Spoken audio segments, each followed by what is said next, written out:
Napoleon Bonaparte is remembered as one of history's greatest conquerors. A man who bent empires to his will, who crowned himself emperor in the face of kings, and who seemed to embody the unstoppable momentum of revolution and ambition. But history is never kind enough to leave its heroes flawless.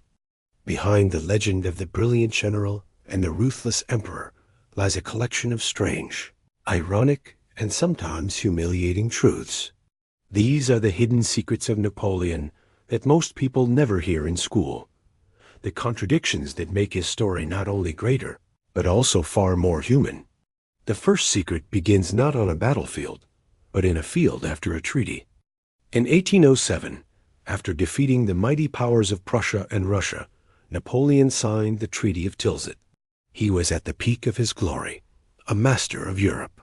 To celebrate, he ordered a rabbit hunt for himself and his officers. The plan was simple. Hundreds of rabbits would be released, and the emperor and his men would ride them down, guns and sabers ready. But the organizer of the hunt made one crucial mistake. Instead of capturing wild hares, he purchased tame, farm-raised rabbits. When the cages opened, Napoleon expected the animals to scatter in fear. Instead, they charged directly at him.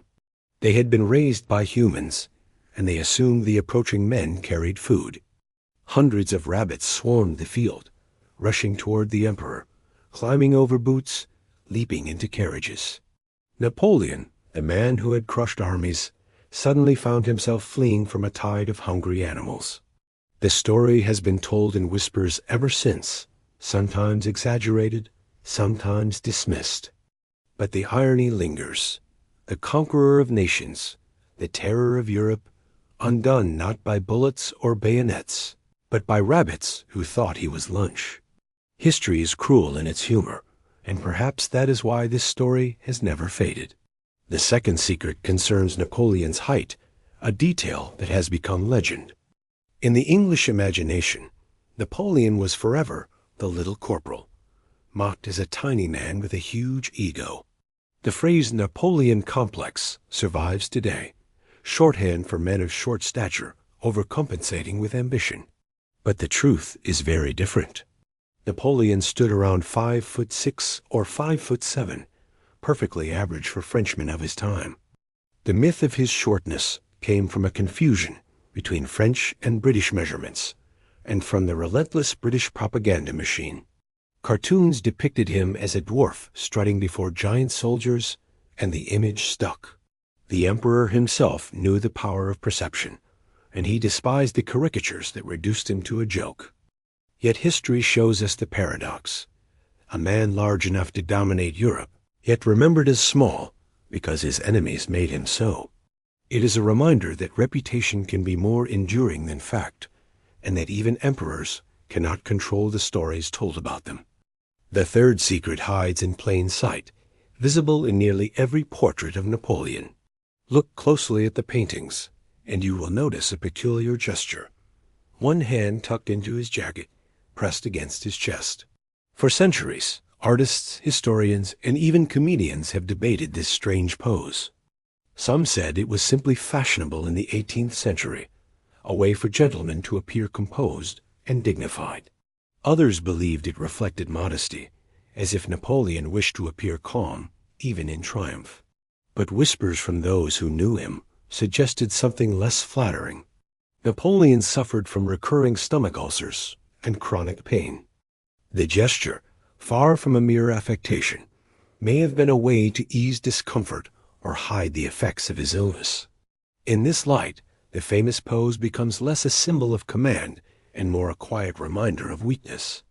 The emperor who looked immortal on the battlefield was still a man bound by his own body.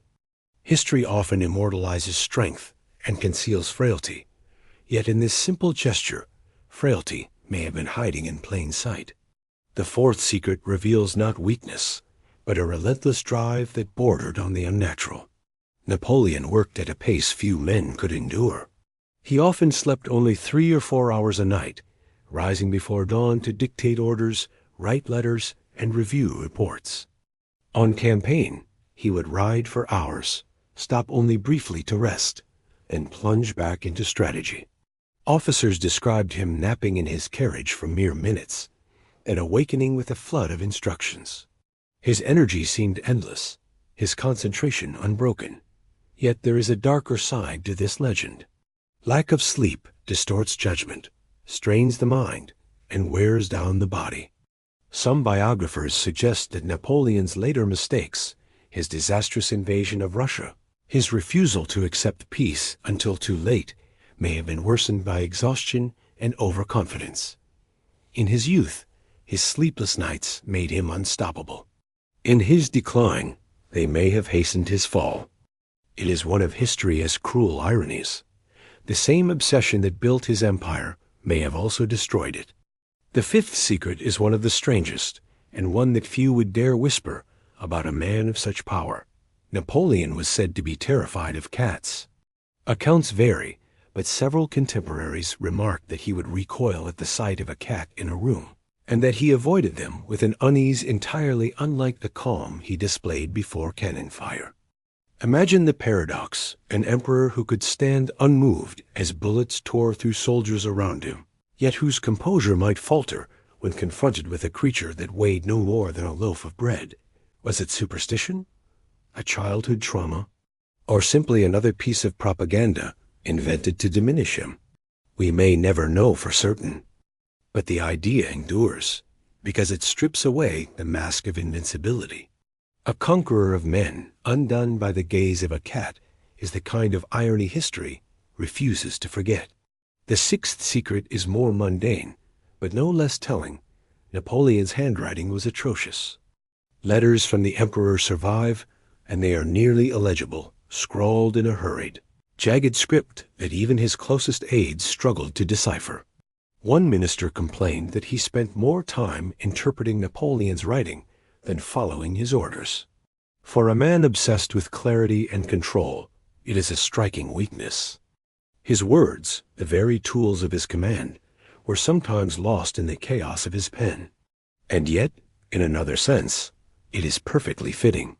Napoleon lived at a pace too fast for careful script. His mind outran his hand, his ambition outran the page. The messy handwriting is not just a flaw, it is a window into the restless urgency of a man who never stopped moving, even when writing. The seventh secret takes us back to Napoleon's childhood, long before crowns and coronations. As a boy in Corsica, he showed extraordinary talent in mathematics. Teachers praised his sharpness with numbers, and some even imagined he might one day become a great mathematician or engineer. His gift was so clear that when he entered military school, it was mathematics that first set him apart from his peers. Napoleon himself later credited his ability with numbers as the foundation of his military genius. He calculated troop movements, artillery angles, and supply chains with the same cold precision he once applied to equations. Yet history tempts us with the what if. Had he not risen to power, had the revolution not opened a path for him, might Napoleon have been remembered not as a conqueror, but as a man of science? The irony is sharp. The boy who could have built bridges chose instead to burn them. The eighth secret lies in his very identity. Napoleon is remembered as the quintessential Frenchman, the embodiment of French ambition and pride, yet he was not truly French by birth. He was born on the island of Corsica in 1769, just months after it was sold by the Republic of Genoa to France. His first language was Italian dialect, not French, and as a boy, he even despised the French occupiers of his island. In his early letters, he wrote with the bitterness of a conquered child. And yet, within a few years, he would take on the mantle of France so completely that he became its emperor. The irony is as sharp as any blade. The greatest French emperor was, in his heart and in his blood, not entirely French. His enemies seized on this, calling him an outsider, a usurper. But history had already chosen. France, the nation that he once viewed with suspicion, became the stage for his destiny. The ninth secret comes at the very end of Napoleon's story, on the lonely island of St. Helena.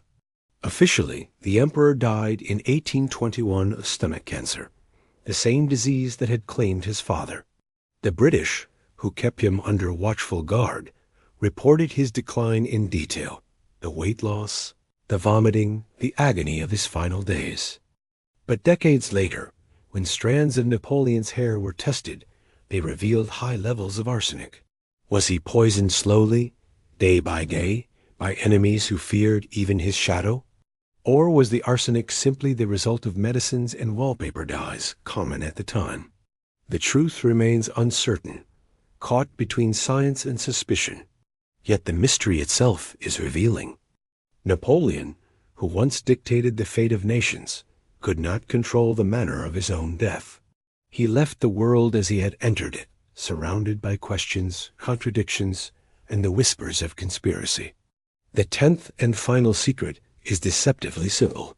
Napoleon cared deeply about his appearance, particularly his hair. While his portraits show the stoic figure of an emperor, behind the scenes he fussed over his curls with almost obsessive pride. Servants recorded how he insisted on careful grooming, how he would grow irritated if his hair was not just right. It was one of the few vanities he allowed himself, and he clung to it even as his power crumbled. In this small detail lies a quiet irony. The man who commanded armies, who reshaped Europe, also fretted about the mirror. It is a reminder that emperors, no matter how great, remain human-prone to the same small vanities as the rest of us. And so we return to the larger truth that binds these secrets together. Napoleon Bonaparte was a master of war, a figure of ambition so vast that he seemed almost mythical. But the myths do not tell the whole story. They leave out the rabbits that sent him fleeing, the handwriting that no one could read, the unease before a cat, the pride in a lock of hair. They leave out the human contradictions, the frailty, the humor, the pettiness that make the legend more real, not less. History has a way of polishing its figures until they gleam like marble. But marble is cold, lifeless. It is in the cracks, in the flaws, that we find the truth. Napoleon's greatness was not diminished by these secrets. If anything, it is sharpened by them. For they remind us that even emperors are men, and that sometimes the smallest details can tell us more than the grandest battles.